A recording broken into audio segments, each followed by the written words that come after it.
Thank you, Mr. President, Excellencies, distinguished delegates. This Council focuses on a number of situations that are of particular concern, and we have just, in fact, ended the deliberations on South Sudan, and we will be making a lot more statements in relation to different country situations that are part of the agenda of this Council. But this morning and throughout this year, I also have the opportunity to reflect back to you broader human rights developments, which are by no means exhaustive, that require particular attention with a view to finding solutions. Solutions that stem from rights that are universal while being tailored to the specific circumstances of each country.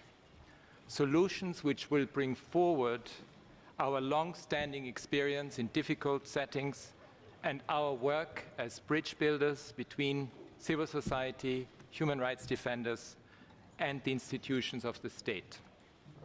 Full cooperation with my office and our field presences, as well as with the various human rights mechanisms, is about just that, solutions. It's about results. It's not a lightning rod for criticism, and it is not just engagement for engagement's sake. It's about concrete results for the lives of people. That kind of cooperation is the mark of a state that honorably seeks to live up to its human rights commitments. Over the course of this year, I will provide an update on cooperation and non-cooperation with the different human rights mechanisms. I'm aware that discussions of complex human rights issues may be difficult or sensitive for some. Others may feel that they are best whispered behind closed doors. Yet, we need to regain the space where we can discuss them in a constructive and open spirit, undisturbed by the tug of geopolitics, and bearing in mind that nobody is perfect. In the spur of the moment, you may not like what you hear, but over time, you may appreciate what we had to say.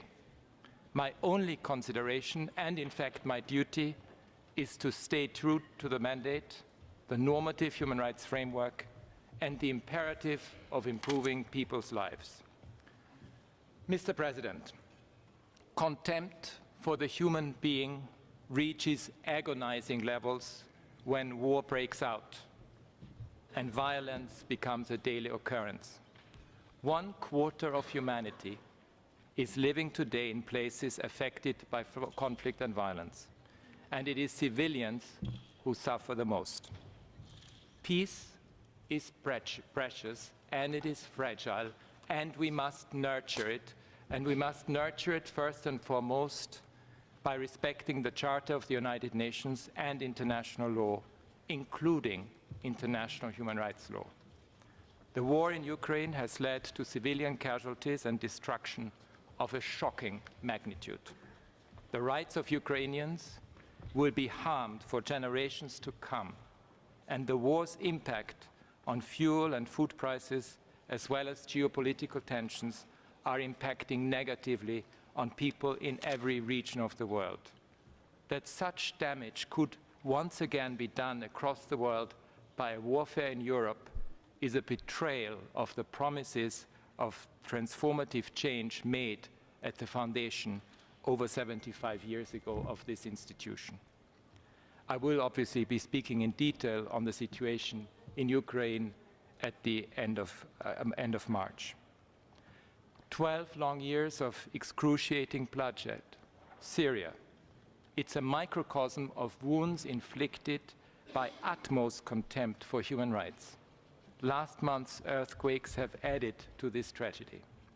The only way forward must be through respect for human rights and proper accountability of all those who have committed atrocity crimes, both of which Syria has long lacked. I fully support calls for a new institution that is focused on clarifying the fate and whereabouts of missing persons and providing support to victims, and I urge the government, as well as other member states, to cooperate with it if it's indeed established. La situation sécuritaire au Mali est particulièrement alarmante dans la partie centrale du pays et dans la zone frontalière entre le Burkina Faso, le Mali et le Niger. Dans cette zone, de nombreux groupes armés profitent de l'hostilité intercommunautaire et de l'absence des autorités étatiques pour étendre leur influence et mener des attaques contre les civils. Les groupes armés non étatiques ont commis la plupart des violations et des abus. Des violations graves ont également été commises par les forces armées maliennes, accompagnées dans certains cas par des agents militaires et des sécurités étrangers. Je suis également très inquiet des discours de haine fondés sur des motifs ethniques ainsi que des menaces, intimidations et attaques contre la société civile et les médias par les acteurs étatiques et non étatiques, ce qui entraîne une peur grandissante de dénoncer les abus. Cette situation est d'autant plus préoccupante que le pays s'engage dans un processus électoral où un libre débat d'idées devrait prendre son essor. La perspective d'une aggravation de l'instabilité au Burkina Faso est pour moi une source d'inquiétude. Au cours des 6 derniers mois de l'année passée, mon bureau a recensé au moins 1076 victimes de violations et d'abus, le nombre de victimes ayant presque doublé entre octobre et décembre par rapport au trimestre précédent. Les groupes armés sont responsables de la plupart de ces incidents, mais les opérations militaires font de plus en plus de victimes parmi les civils. J'ai exhorté les autorités à écouter les revendications de la population relatives à toute forme d'impunité et à enquêter sur de telles allégations. Il est essentiel d'inverser la tendance à la montée incessante de la violence et de permettre à la société civile et aux partis politiques de se développer. In Ethiopia, the welcome implementation of the cessation of hostilities agreement needs to be fully effected, including on transitional justice. I'm glad to report that national consultations on transitional justice policy options opened yesterday with the support of my office, and they are to be followed by consultations across the country with people who have been affected by the conflict. Despite this progress, we have received reports of the continued presence in Tigray of the Amhara regional forces and Fano militias, as well as Eritrean defense forces, which have reportedly perpetrated very serious violations. There is a clear need for continued monitoring and reporting. There also needs to be tangible progress on accountability regarding conflict-related violations and abuses, including in implementation of the report by my office and the Ethiopian Human Rights Commission.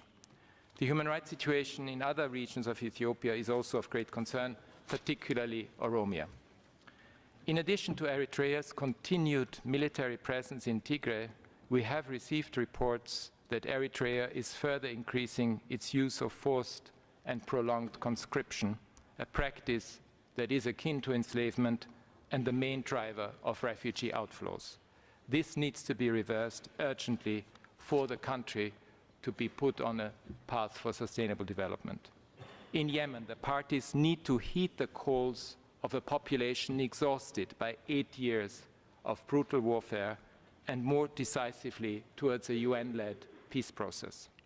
For any peace agreement to be durable, transitional justice and accountability are fundamental, and women must be able to participate fully in such talks. 2 UN staff members, one from UNESCO and one from my own office, have been detained for 16 months and must be released at once. In Libya, widespread violence by armed actors, a long-standing political impasse, and an increasingly restrictive civic space continue to destroy lives and severely harm rights. The Independent Fact-Finding Commission on Libya will present its final report at the end of this session, and it is urgent for the authorities to implement its recommendations without delay. On Western Sahara, my office continues remote monitoring of the human rights situation.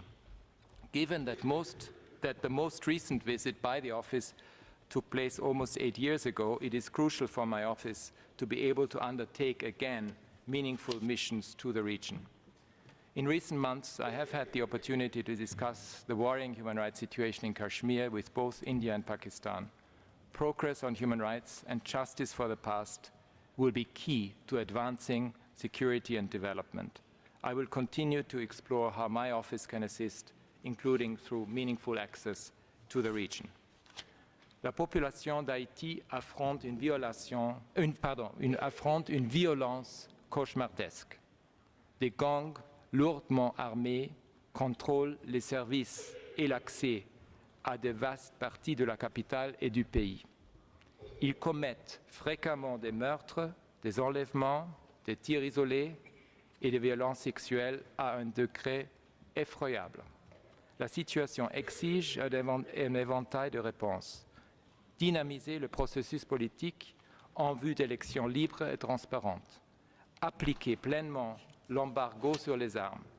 Imposer des sanctions efficaces envers ceux qui parrainent et dirigent les bandes armées.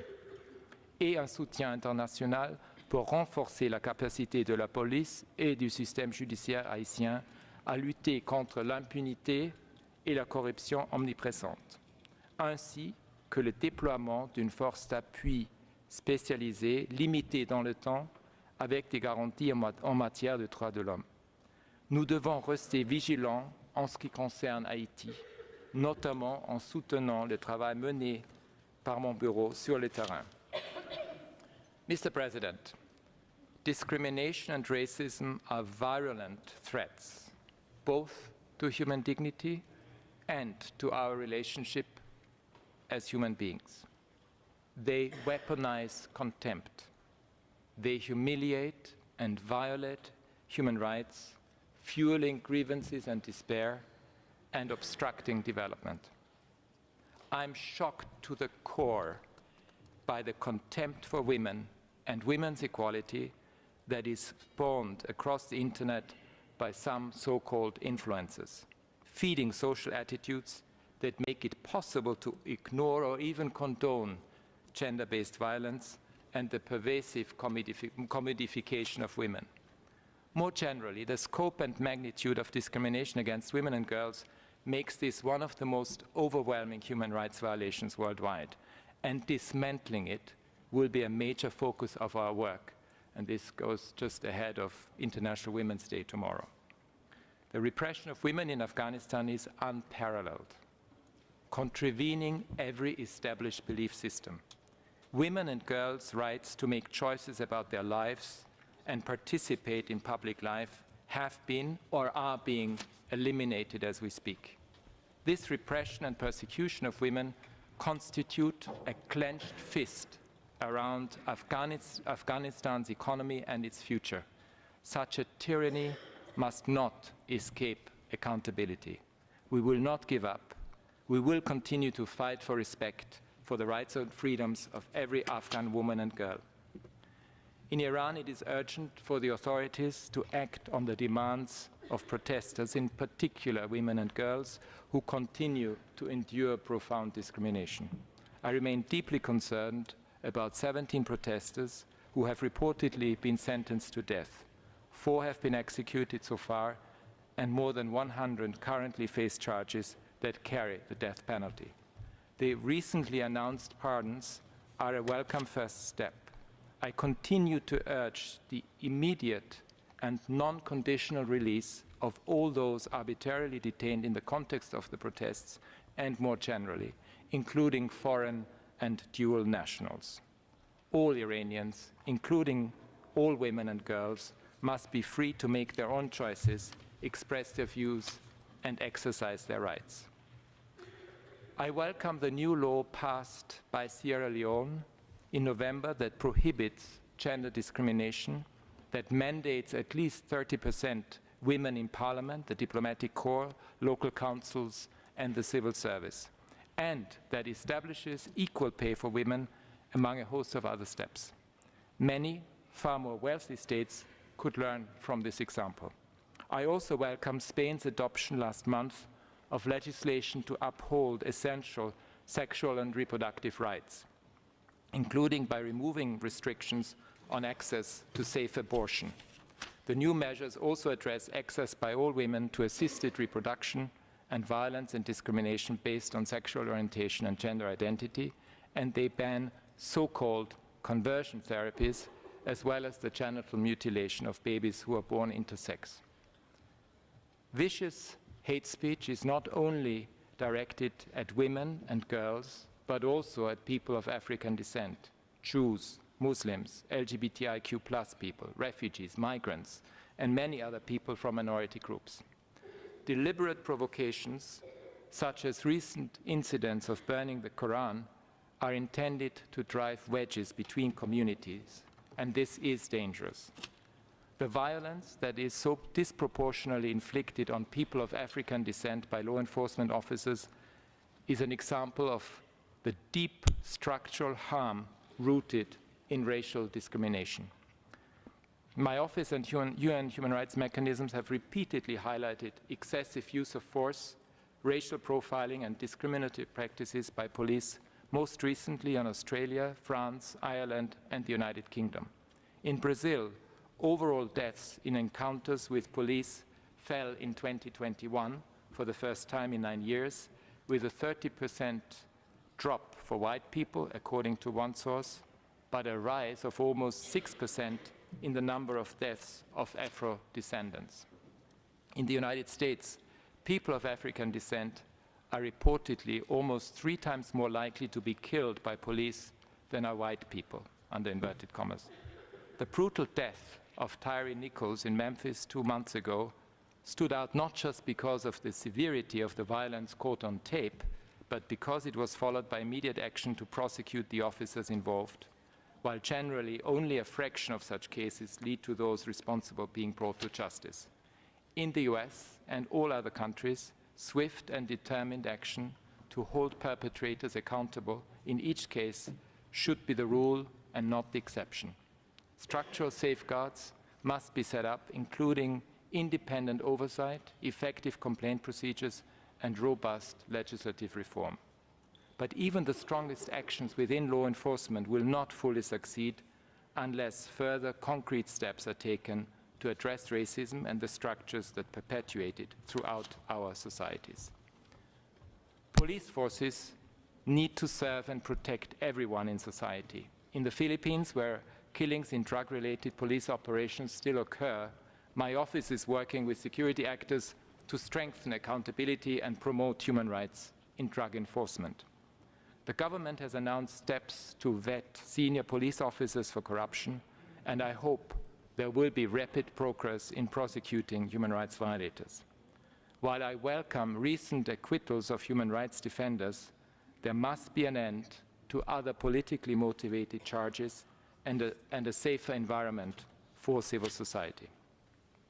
Mr. President, structural injustices, abject poverty, and skyrocketing inequalities constitute pervasive human rights failures. I'd like to mention a few examples. Lebanon is in the throes of one of the worst economic crises in modern history, with more than half of the population now said to be living below the poverty line and 2 million people facing food insecurity. Many public sector services have been halted. Access to education and healthcare are becoming luxuries, and electricity is scarce. I urge stronger efforts to fight corruption, anchor economic and financial regulation in the rule of law, and firmly embed accountability and transparency into all economic measures. Serious investigation into the explosion of August 2020 is urgently needed without political interference or further delay. In Sri Lanka, debilitating debt and economic crises have sharply restricted people's access to fundamental economic and social rights. Recovery policies will need to redress inequalities and invest in social protections and other levers of economic resilience. Such policies should also tackle underlying issues of corruption, transparency and accountability in governance, as well as entrenched impunity. The reliance on draconian security laws, as well as the harassment and surveillance of civil society and victims, must end. My office remains committed to supporting a comprehensive approach to transitional justice. Many countries in southern Africa have been hard hit by successive economic blows, including from the COVID-19 pandemic, rising food, fuel and fertilizer prices due to the war in Ukraine, and spiraling debt repayment.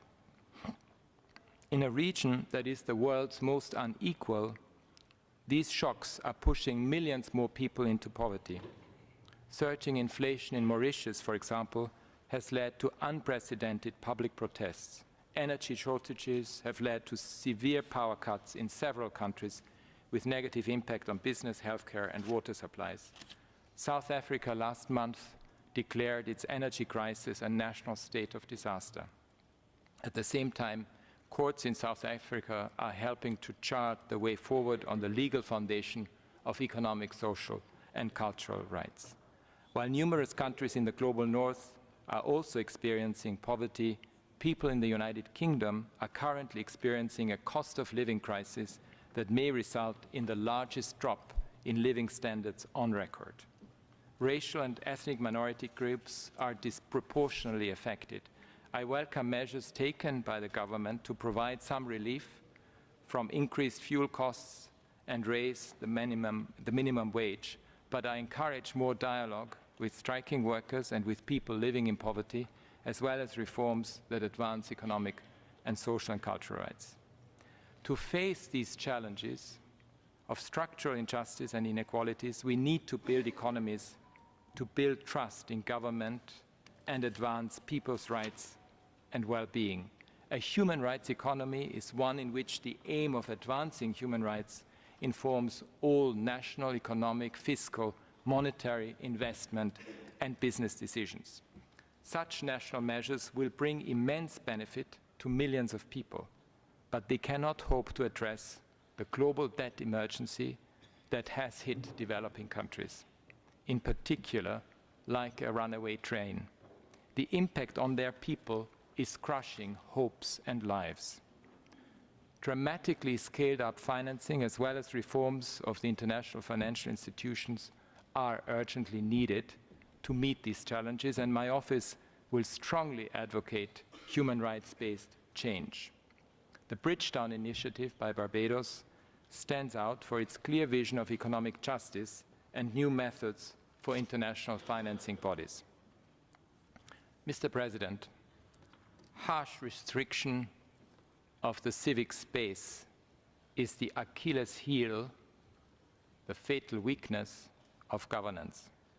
If I have one message to deliver to every head of state or government, it is this: listen to the people, and in particular to victims and defenders of human rights.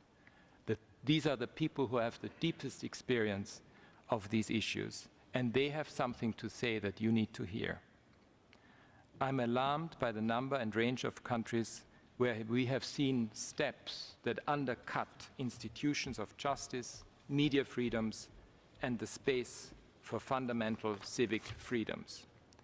Allow me to begin on a positive note. In Tanzania, progress has been made in opening up civic and democratic space over the past 2 years. Bans on media outlets and political rallies have been lifted, and reform of restrictive legislation is promised. Of course, Tanzania still faces many challenges, and I welcome the President's commitment to dialogue. More needs to be done to address accountability and other human rights issues, including in the Ngorongoro and Loliondo situations. Zambia has also taken positive steps towards greater respect for human rights and the rule of law. They include numerous amendments and enactments of legislation, among them abolition of the death penalty and removal of provisions that criminalize defamation of the President. I look forward to working with the National Mechanism for Reporting and Follow-up and encourage measures to foster peaceful dialogue between political parties. I also urge both political leaders and the media to back away from increasing polarization and ethnic division. And international financial institutions must recognize that Zambia, like several other countries, urgently needs debt relief to consolidate its progress. In Kenya, some advances have been made towards accountability for serious human rights violations. I encourage more concrete progress to deliver justice in line with the government's commitments. Yet, in the Russian Federation, I am deeply concerned by multiple trends. The closures of the newspaper Novaya Gazeta and the Moscow-Helsinki groups are another sign of the demise of Russia's civic space. Constant pro-war messages on state media fuel and feed stereotypes and incite hatred and violence. Over 180 criminal cases have been opened up on charges related to alleged defamation of the armed forces. Those convicted so far include a journalist and a municipal councillor. Since December, any person or entity considered to be under foreign influence, an overly wide and vague qualification, can be designated as foreign agent and subjected to numerous restrictions. In December, in a troubling development, legislation prohibiting so-called, and I quote, propaganda of non-traditional relationships was extended to cover information to anyone about LGBTIQ+ relationships and sexuality, as well as gender transitioning. I'm also worried by growing agitation against the rights of LGBTIQ+ individuals in many countries, most recently in East Africa, including rhetoric by politicians that incites hatred, as well as crackdowns on LGBTIQ+ organizations.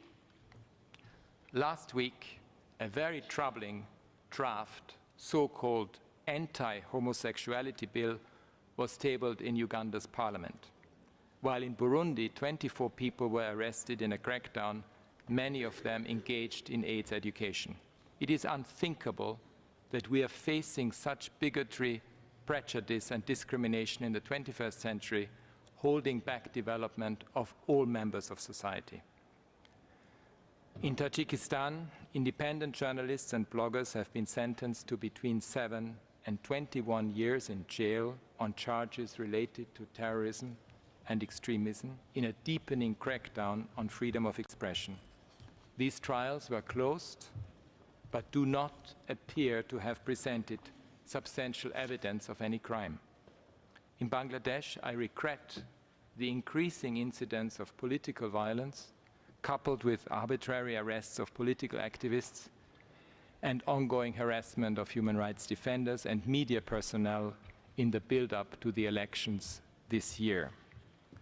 Following lengthy consultations with my office on the Digital Security Act, I urge that it be amended as criminal sentences continue to be handed down against those exercising their rights to free expression and belief. In Cambodia, the government continues to suppress political opposition, human rights defenders, and independent media. This has been exemplified by the closure of the Voice of Democracy media outlet and the extraordinarily heavy sentence imposed last week on opposition leader Kem Sokha on questionable charges. These actions seriously undermine the civic and political space, including the environment for free and fair elections in July.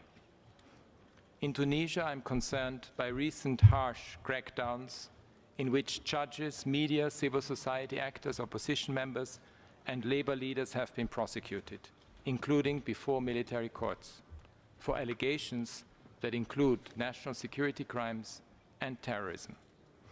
This trajectory of shrinking civic space, including the space for trade unions to defend workers' rights, needs to be reversed. More recently, a country-wide wave of arrests and attacks, coupled with dehumanizing and racist rhetoric, has targeted migrants, mostly coming from south of the Sahara. I acknowledge that the authorities have announced 2 days ago some measures to support migrants. In addition, I urge full investigation of all attacks, as well as an immediate halt to xenophobic hate speech.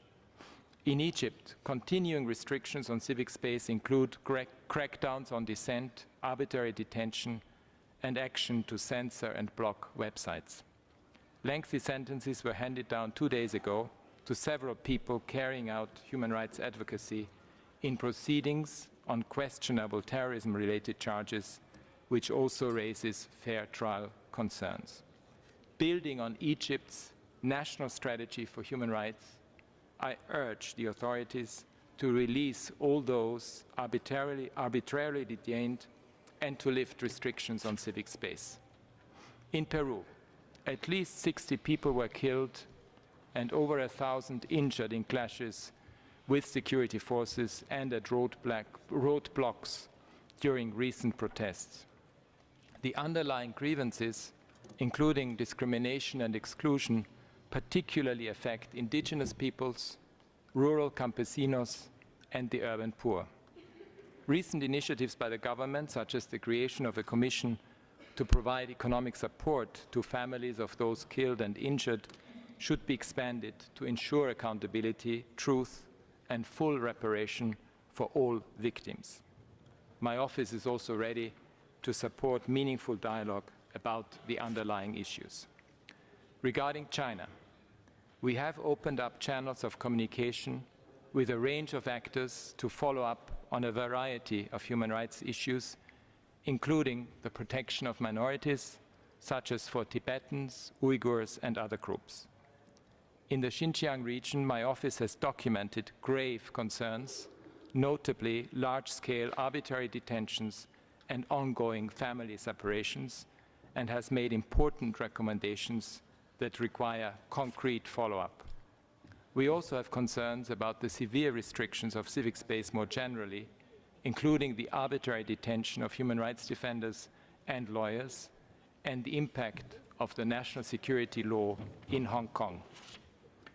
Mr. President, combating climate change and upholding the right to a clean, healthy, and sustainable environment are the defining struggles of our generation.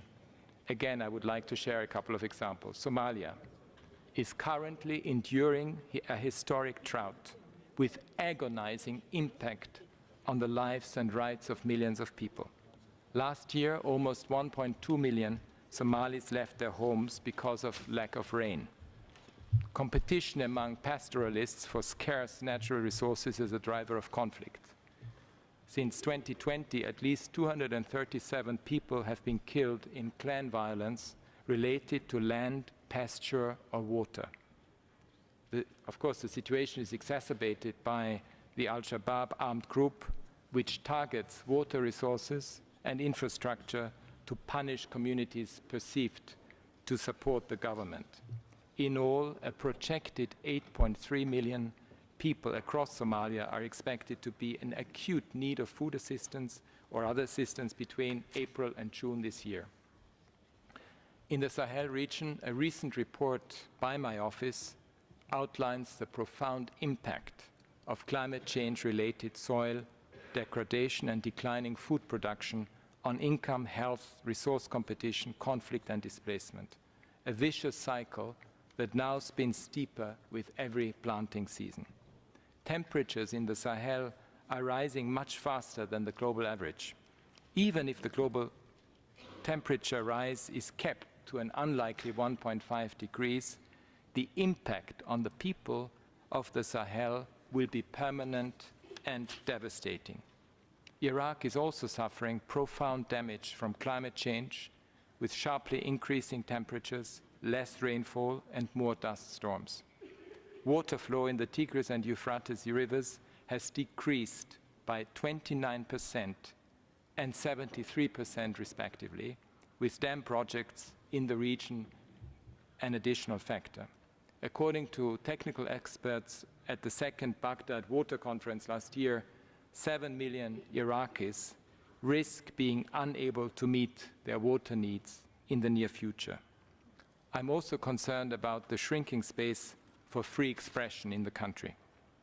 Pacific Island states and other small island developing countries have led the world in advocating for climate action, including a regional framework to prevent and respond to displacement, which my office is helping to support. I note in particular Vanuatu's initiative to seek an advisory opinion from the International Court of Justice on the obligations of states to protect the rights of present and future generations against the adverse effects of climate change. Transparent governance is critical to repair harms and to build resilience. Climate finance funds need to reach those most affected and most vulnerable, and they need to build in strong human rights safeguards. And we must call out fake climate solutions. I deplore the attempts by the fossil fuel industry at global climate talks and elsewhere to greenwash their reputation and derail our goal of decarbonization. This must be averted at the upcoming COP28 in Dubai, and we need inclusive, safe, and meaningful participation of civil society.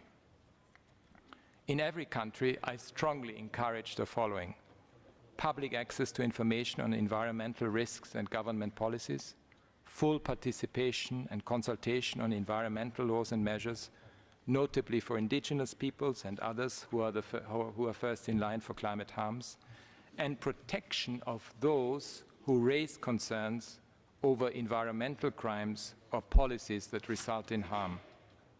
Bashing climate protests, designing laws that unfairly restrict activities that call the public's attention to climate harms, and allowing attacks on activists to go unpunished, these are tactics that harm all states and all human beings, and they need to be addressed urgently. Mr. President, in conclusion, conflict, discrimination, poverty, inequalities, restrictions on civic space, and the triple planetary crisis. We face the compounding effects of all of these crises while also confronting the surge of new human rights challenges, notably in the digital realm and involving artificial intelligence and surveillance. Fresh thinking, political leadership, renewed commitments, and dramatically scaled up financing with the centrality of human rights at their core are urgently needed to meet these challenges. Let us use this year of these human rights anniversaries to go the extra mile. Thank you.